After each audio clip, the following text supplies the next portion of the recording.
Hey, what's up, Notre Dame fans? Mike Singer and Tyler Horka here from Blue and Gold with a post Marcus Freeman press conference video. Now, on Thursdays, his pressers are about a third of the length of the Monday presser, which is in person a lot longer. Thursday is a Zoom call with the media. So, still some interesting tidbits, Tyler. So, I wanted to cover this whole viral video of Tommy Rees yelling, dropping some F bombs on Drew Pyne.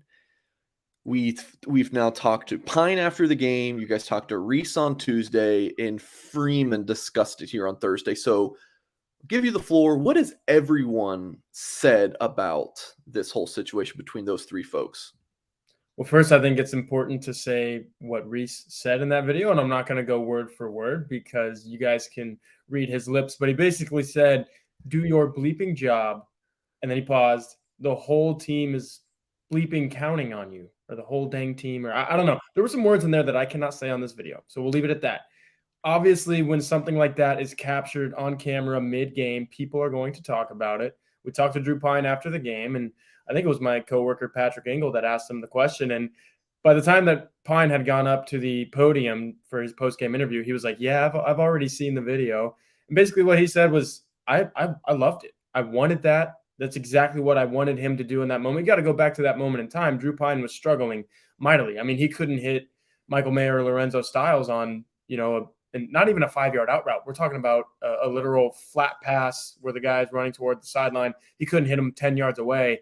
That's an issue if you're the Notre Dame quarterback because you're trying to win a football game for the first time all year, and Drew Pyne was not doing a very good job of that. So that's when Reese kind of laid it on him. And then, we talked to Reese about it a couple days ago, and he said, look, I don't really condone the language that I used. He didn't say that there's young people watching that game, but there are probably young people watching that game, and they can't read lips as well as we can, but it was a heavy moment. It was an intense moment. He said, "I take back the words that I used, but I don't really take back what I meant by them or what I was trying to convey," because he's known Drew Pyne for, 7 or 8 years. I think that's what Drew Pyne said. And they have a good relationship. And that's what Marcus Freeman said today in his press conference was that, you understand the relationships that you have with these guys when you're coaching them. And Reese knew that he could take that kind of coaching.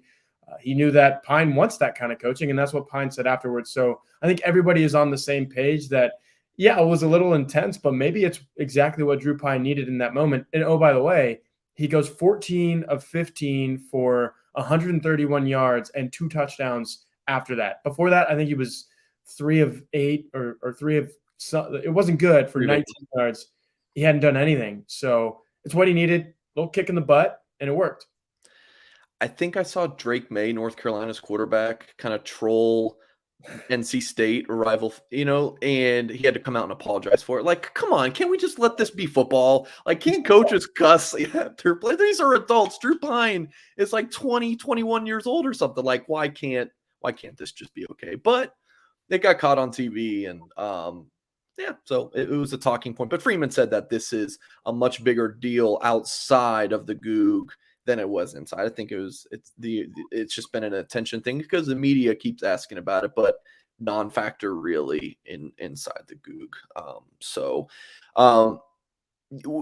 I believe it was Patrick asked about the tight end health. Mitchell Evans has been out for a while, and we've kind of been hearing rumblings about a potential injury to Kevin Bauman, Notre Dame's tight end too. We'll kind of see where that goes. Marcus Freeman didn't give a whole lot of update on that, Tyler.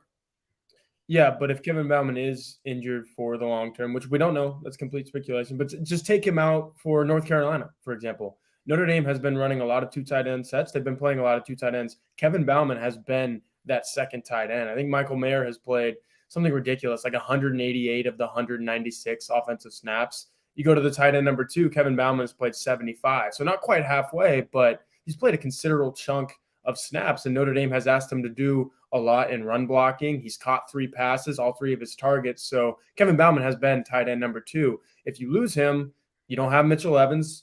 Marcus Freeman said today that Mitchell Evans hoped to be back maybe by the BYU game, but he's a guy that's been easing into practices since he fractured his foot a couple months ago. So you don't have both of those guys. And again, you don't know that Bauman's out, but for the sake of this conversation, say both of them are out.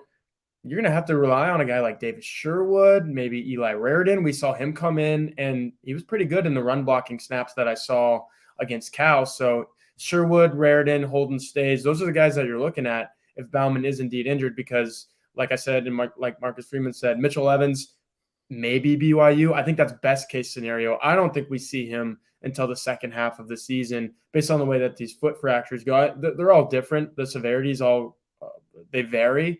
Look at Joe Wilkins Jr. He fractured his foot in March, and we've hardly seen him. We've seen him a few times this year, but I mean, he's not the factor that you thought he'd be. So right. I don't anticipate Mitchell Evans coming back very quickly. And if Bauman is out, we're going to see those freshmen tight end that everybody raved about in the preseason, because they're going to be thrown into the fire a little bit. I think this name might have just slipped your mind when you're talking about other options. Kane Barong, don't sleep on my boy. I think Kane Barong, I've been hearing he's been getting more, first, second team reps. So I do think that sophomore tight end could make a dent in the Irish offense, but we will see. Bye week plan. So of course, what's ahead for Notre Dame is this North Carolina game, but afterwards a bye week before BYU. Seems like this staff is going to be recruiting during the bye week a lot more than we saw under Brian Kelly. Yeah, I guess they're going to be recruiting 3 of those days, or they're going to go on some trips and they're going to go some places. But that's the MO of this staff, right? They're going to hit the road, and that's kind of the foundation that they're building this program on. They want to go see guys. They want to build relationships with these recruits. It's not just calling them up and saying, "Hey, you're pretty good. You'd be a good fit at Notre Dame." It's going to see them. So these coaches are going to be spread out. You know better than I might, pretty much nationwide, right? Yeah. They're going to be going a lot of places, but in the intermediary periods, they're going to be pushing the guys on campus here who are playing for Notre Dame in 2022 pretty hard. Freeman was asked, what is the game plan with these guys? And he just goes, man, it's only been 4 weeks. I hope they're not tired, because we are going to push them, and we're going to use the bye week to get better. And I think with the way the Notre Dame season has started, that's exactly how you have to attack it. If this bye week came 2 or 3 weeks from now and it's like a midway point of the season, you'd be like, all right, refresher, let's reset, let's get some guys healthy. Right now, Notre Dame is 1-2. But by many, I've checked the betting lines, and I think North Carolina is favored in most of those now. So the money's coming in on North Carolina. You lose that game, you're 1-3. You're not sipping out of umbrella drinks and saying, let's have a good time on our bye week. It's going to be tough. It's going to be physical. It's going to be about how do we salvage this season for Notre Dame. Of course, you're not. If you're Notre Dame, you're not thinking that you're going to be 1-3. You're saying 2-2, and you're going to reset from that point. But either way, I think Notre Dame uses next week on the field as a chance to get better and attack the last 8 games. Yeah. Staff will be all over the country for sure. I would not call it an off week. They're not going to be just chilling during the bye week. This staff is going to be busier this week than a game week.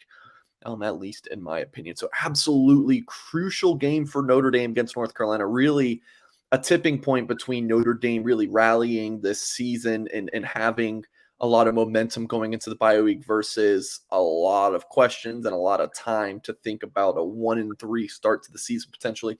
So crucial game against the Tar Heels.